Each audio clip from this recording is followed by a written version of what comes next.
नमस्कार, पार्ट 2 मा तपाईहरुलाई स्वागत छ। अब तपाईहरुलाई चाहिँ एउटा चीज देखाउँछु म। यो फुल चाहिँ पहिला स्वस्थानीको व्रतमा चाहिँ एकदमै धेरै युज हुन्थ्यो। हामी बाघजुङे भन्थ्यौँ यसलाई। हेर्दा ठ्याक्कै बाघको जुङा जस्तो देखिन्छ। फुल पनि एकदमै सुगन्धित, एकदमै बसाउने। अब म तपाईहरुलाई चाहिँ यहाँ मेनली हाम्रो दाइहरुले गर्नुभएको खेतीको बारेमा चाहिँ म जानकारी दिन गइरहेको छु। यो चाहिँ चोतो मुला है, चोतो मुला हो। यो मुला खेती यहाँ छ। यो चाहिँ मेथी हो, यसलाई मेथी भन्छ। यो लसुन भयो, केराउहरू, तोरीहरू, धनियाँहरू सबै कुरा छ। दाइले चाहिँ यस्तो राम्रो सानो आँपको बुट्टाहरू पनि लाउनु भएको रहेछ है। यता गाउँ छ, यो चाहिँ प्योर लेकको गाउँ है। यो चाहिँ हाम्रो पुरानो बस्ती, उयो तलको गोठ, माथिको घर। अनि त्यसपछि यसलाई चाहिँ करा भन्छ है, करा।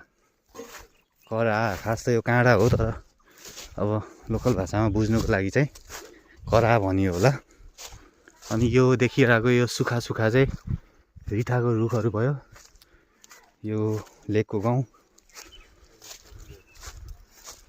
तरुल हेर्ने दाइ, कहाँनिर देख्नुभयो? यहाँ चाहिँ जङ्गली तरुलहरू छ एकदमै धेरै। र अब दाइ चाहिँ तरुलको हन्टिङमा जाँदै हुन्छ। र हामी चाहिँ यहाँनिर सानो बगैँचा चाहिँ बनाउनु भएको छ दाइहरूले है। त्यसमा चाहिँ मेनली अब यो लेकमा फल्ने कागती, अर्ग्यानिक, लोकल। र त्यसपछि यो कुरिल्लो है, यसलाई कुरिल्लो भन्छ। यो कुरिल्लो हो। यो चाहिँ एउटा मेडिसिनल हर्ब्सको रूपमा चाहिँ यहाँ उत्पादन गरिन्छ। यो चाहिँ लेकको अम्बा बेलौती हो। यो राना झर्को है। यो कागती होला, यी ऐसेलु, यसलाई चाहिँ ऐसेलु भन्छ है हाम्रोतिर। आई डोन्ट नो तपाईँकोतिर के भन्छ, यसलाई ऐसेलु भन्छ हाम्रोमा। यो सिउँदारो गायो। अब पुरानो ठाउँ होइन, बाल्यकाल हाम्रो बितेको यहाँ सबै कुरा। पहिला सानो हुँदा यहाँ आउने, खेतमा आउने, हेर्ने, बारीतिर। यो चुत्रा भन्छ यसलाई। पछि पाक्यो भने कालो हुन्छ। अहिले चाहिँ भर्खरै फुलिरहेको छ। यो आँप हो, आँप। बारीतिर देखिरहेको मेलको रुख हो है। यो उखु हो। ल यहाँनिर चाहिँ फाइनली हामी बगैँचामा चाहिँ आइपुग्यौँ। यो मोर देन 2 इयर्स भयो होला, सानो बुट्टा ल्याएर रोपेको। अहिले ठुलो भइसक्यो। यता बिचमा मसुरो पनि छ। अनि यो चाहिँ कागती, अमिलो। अनि त्यसपछि कागती र अमिलो चाहिँ यहाँ छ। अनारको रुखहरू पनि छ 1-2टा, तर त्यो अलिक फलेको छैन। कागती चाहिँ फल्न सुरु गरिसक्यो। यही वर्षबाट फुल पनि लाग्यो। सानो दाना पनि यहाँ म देखाइरहेको छु तपाईँलाई। सानो दाना पनि छ यहाँ। रमाइलो छ एकदमै है। गाउँको जीवन चाहिँ एकदमै रमाइलो जस्तो मलाई लाग्छ। किनकि अर्ग्यानिक लाइफ हुनेकै, अर्ग्यानिक भिलेज लाइफ हुनेकै हामीले यस्तो खालको ठाउँहरूमा चाहिँ पाउन सक्छौँ। यथार्थ सुकुन लाइफको होइन। त्यो रिटायर्ड लाइफमा कहाँ गएर लाइफ स्पेन्ड गर्ने भन्दा पहाडमा चाहिँ आउनुपर्छ है। यो चाहिँ हाम्रो गाउँ। धेरै छैन, 4वटा जस्तो घर छ। यो अनार हो, यो कागती हो, बिचमा कागतीको बुट्टाहरू छ, अमिलो छ, सुन्तला छ 2-4वटा। यो चाहिँ हाम्रो बगैँचा। र यहाँनिर केराउ खेती गर्नुभएको रहेछ दाइले। एकदमै सुन्दर केराउहरू फलिरहेछन् होइन। यो चाहिँ गाउँ खेती।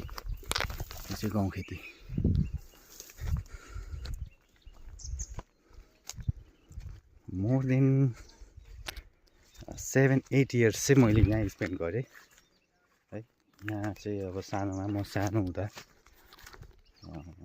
भनौँ न, मेरो बर्थ प्लेस पनि यही हो। म यहीँ जन्मेँ। र जबसम्म म तोते बोली बोल्न नसक्ने भएँ, त्यति बेलासम्म चाहिँ म यहीँ बसेर आफ्नो बाल्यकाल मैले बिताएँ।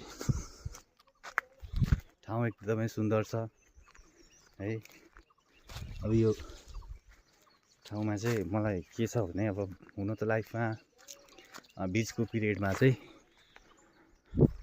थुप्रै ठाउँमा चाहिँ अब आफूले टाइम स्पेन्ड गरियो होला, तर रिटायर्ड लाइफमा चाहिँ मलाई यही ठाउँ फर्किनु मन छ। यहीँ बसेर चाहिँ अब यो आफ्नो लाइफ चाहिँ स्पेन्ड गर्नु मन छ। हाम्रो दाइ चाहिँ त्यहाँ हन्टिङ गर्दै हुन्छ, तरुल खोज्दै हुन्छ।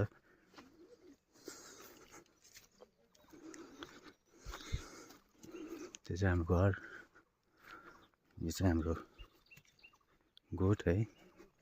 अब आधुनिकीकरण पनि बिस्तारै बढिरहेको छ। पहिला गोरुहरूले खेत जोत्नु पर्थ्यो, अहिले चाहिँ अब ट्र्याक्टरहरू युज हुन्छ। यो चाहिँ तितुपाती पाती हो, यहाँ चाहिँ जोत्नुको लागि ट्र्याक्टरहरू छ, सिस्नो छ। दाइहरू चाहिँ यहाँ तिजु खाँदै हुन्छ है। तिजु अझै पाकेको छैन होला, पाकिसकेको छ ए, तिजु पनि पाकिसकेको छ है। अब मुरेली झारा खानु पर्यो।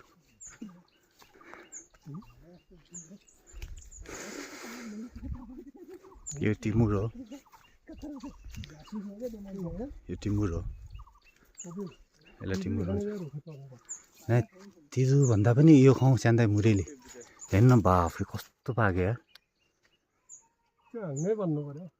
हाँगो कसरी भाँच्ने अब। ल हामी चाहिँ अब मुरेली खान लाग्यो है।